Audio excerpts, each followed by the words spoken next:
Now, I ain't gonna say I told you so, but I told you so.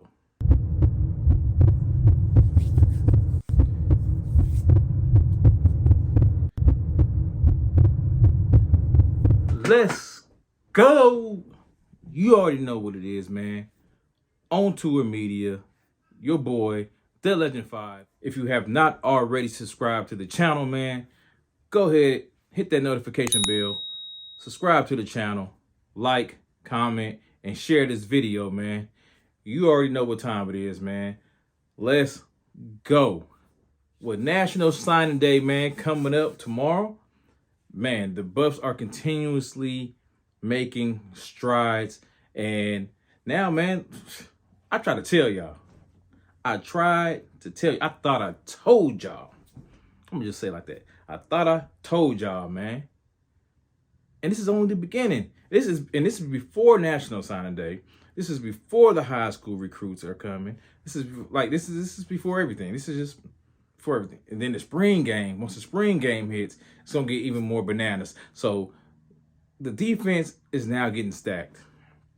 Defensive improvements, man, are happening.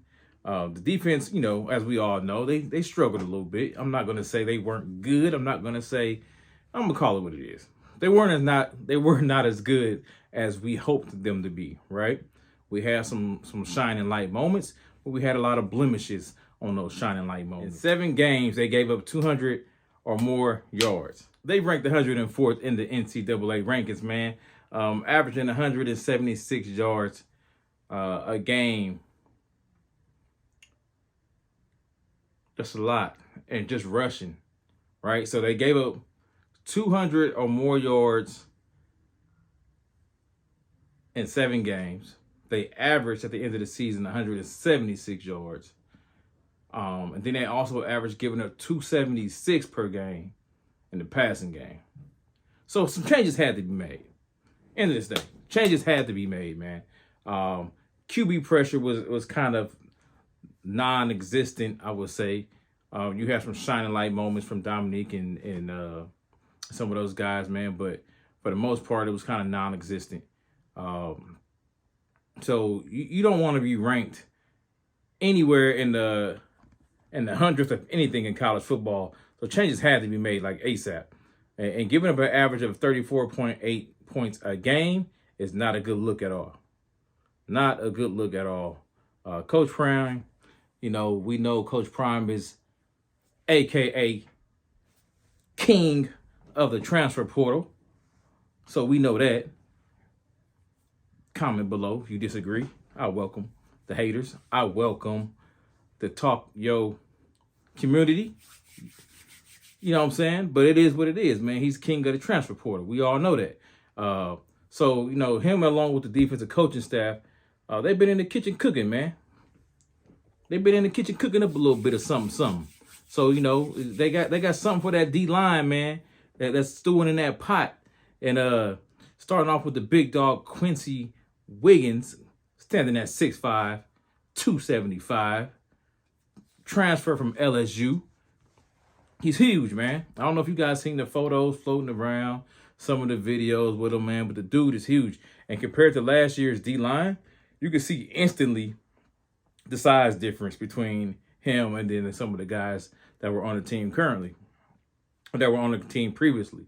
So, you know, he's a high-ceiling developmental guy, but he does have a 7-foot wingspan, man, which is huge, especially when it comes time to grab those quarterbacks for those sacks, man, as he eats them up, you know what I'm saying? So 7-foot wingspan. He hasn't had much opportunity when he was at LSU, but he'd be able to shine big in this defense, man. Some of the best D linemen from last year, of course, we had, you know, Jordan.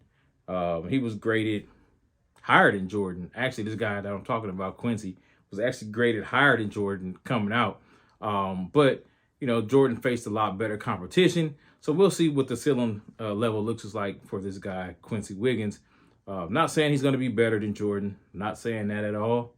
Jordan was a great light to the team, man. So not saying that at all. I'm just saying that he has the chance to develop into something great. He has, or let me say good. He has a chance to develop into something very good Um, and with coaches coming on like Warren Sapp, you already have Coach Dancy there.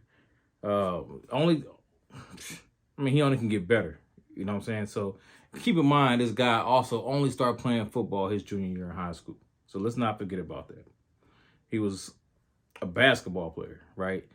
Now, we know Coach Prime likes guys that can play multiple sports, especially basketball, because that shows the hand-eye coordination, that shows they have footwork, things of that nature. So just keep in mind, he's new to the game, really. You know what I'm saying? He started playing his junior year, so he's very new to the game. He's still learning, still developing.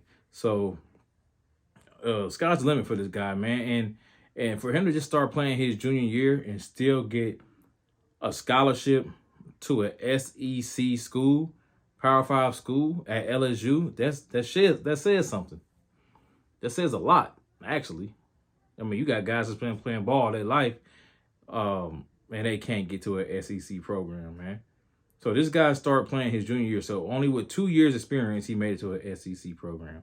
So the guy has potential. Unfortunately, LSU had a lot of other guys in front of him, and they were never really able to focus on his developmental plan. So this right here, man, is going to be big, as I feel like CU can do something with this guy. All right. So just besides that, man, we got another D lineman, Quentin Barnes, man, another big body transfer from Alabama University. And he's a hometown kid from Montgomery, Alabama, man. And this guy stands 6'5" himself, 315 pounds, 4-star commitment out of from the 2021 class, I believe. And Barnes has ties to Coach Kelly, man. We know Coach Kelly coached at Alabama. Deion has ties to Nick Saban. So it's kind of look like, man, it's a networking thing going on, which is going to benefit CU in the long run, man. So if these guys are not going to be able to be successful at Alabama, why not go to CU, man? And you can get your playing time, and you can help that program out, and you can get to the next level.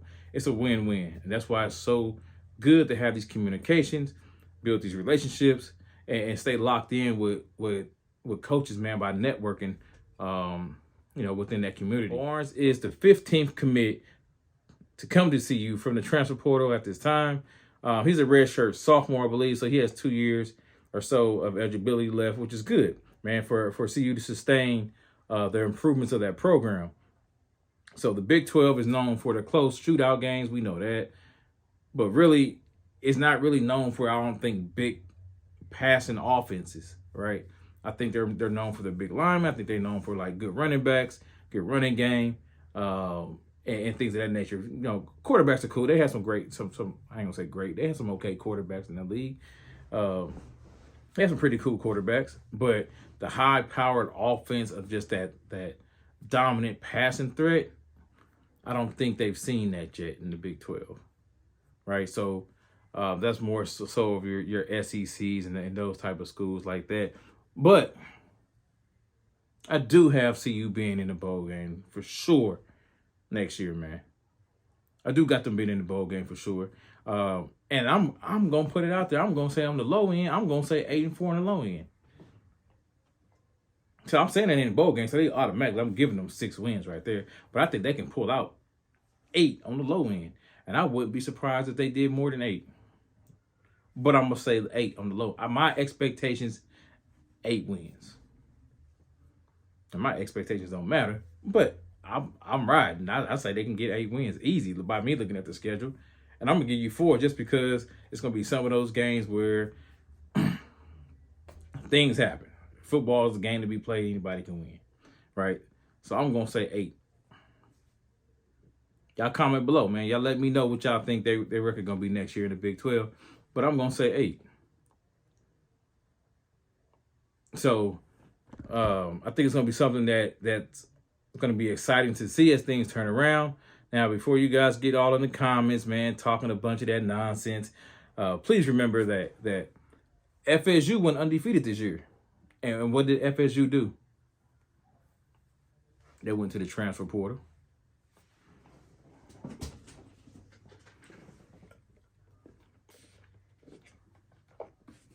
They got in that transfer portal, dog. And not only did they get in that transfer portal, they built a whole team out of that transfer portal. A lot of those guys that was on that winning team, they weren't there. They weren't originally recruited by FSU. Come on, man, it's a new wave of football. So before you guys get in the comments talking about Deion getting all these guys and they're not gonna be able to build chemistry, FSU just built chemistry and did it. It's about talent, bro. At the end of the day, you gotta have the talent. And you guys in the comments saying, can he coach and all that? I don't give a damn how good of a coach you are. You give Nick Saban a 1-11 goddamn team. And you see if he make it to the goddamn playoffs. You see if he's top 5 in the rankings. Yeah, I didn't think so. So if you continuously get 5-star and 4-star recruits every year, your damn backups is a 5-star, and your third string's a damn 5-star or 4-star, of course you're gonna be fucking dominant. I'm not taking nothing away from any of the great coaches. I'm just saying, once you develop and you build that type of program, your success rate is going to be higher because it's going to be easier to win games because you have the talent to do so. I don't give a damn what X's and O's you call if you don't have the players to go out on the field and showcase that product. It ain't gonna happen. You can give some of the greatest. Let me put it like this, man. For you ones that may not understand, whoever your favorite artist is in the industry, whether it's country, rap, R&B, or whatever, you get those same songs to somebody that say next door to you for them to sing them. I guarantee that song ain't gonna sell. It is what it is. It's about talent, bro. No matter what you do, it's about talent to make your product successful. All right, so with that being said, man, Coach Prime has been adding to his team to do everything he can do to turn around his program. But these are just my thoughts. At the end of the day, man, these are just my thoughts. So I want you guys to please comment below. Comment below, man. Light it up. First, subscribe, though. Like, comment, share the video. But then light it up, man. I want y'all to comment below and let me know what you guys think, man. I'm curious, as I am always, to hear you guys, comments from other people. Be respectful, though. I keep saying that. None of that bull crap, man. But be respectful. We can debate all day. I'm all for debating, but be respectful in your debates. All right. It ain't about. It always ain't about. You know what I'm saying? What side of the I'm gonna say the side of the fence I'm just gonna say it like that. Be respectful, dog. All right. I know there are a lot of non-believers, but remember, we're gonna circle back with those comments later on as it gets closer to the season. Later on, as the season plays out, and at the end of the next season, we're gonna circle back to these comments, and these are gonna be my receipts. And as we start to put up W's, don't come over here trying to join the I knew it crew. Oh, I knew it. I just wasn't sure. I don't want to hear none of that. I don't want to hear you knew it. I don't want to hear, oh, I figured. No, I don't want to hear none of that. Either you in or you out. Either you in or you out. So stay on the hater bandwagon side. You stay on that side. And I'm going to stay on my side. Call me biased, man, but I've been riding with him since the beginning. So, since he was at Jackson State, I rode with him at Jackson State. Made a lot of you guys look silly. So I was riding with him when he was coaching high school football. Dominated that. I was riding with him when he was a player. I've been with him, riding with the Sanders man all my life, man. So wherever he go, man, I'm gonna fully support. Fully support. And I'm gonna defend to the best of my capabilities, man, any way I can. And I'm gonna say the things that he can't say. I'm gonna say the things that they can't say. I'm gonna say the things that the players can't say, that the other coaches can't say. So hit me up, man, in the comments below, man. Thank y'all for checking me out, man. On Tour Media, the Legend 5. Lock in with your boy. Be sure to subscribe to the channel, man, because we do things different over here. I want you guys to talk that shit. Talk it. Bring it. I welcome it, man. Great debate. Peace.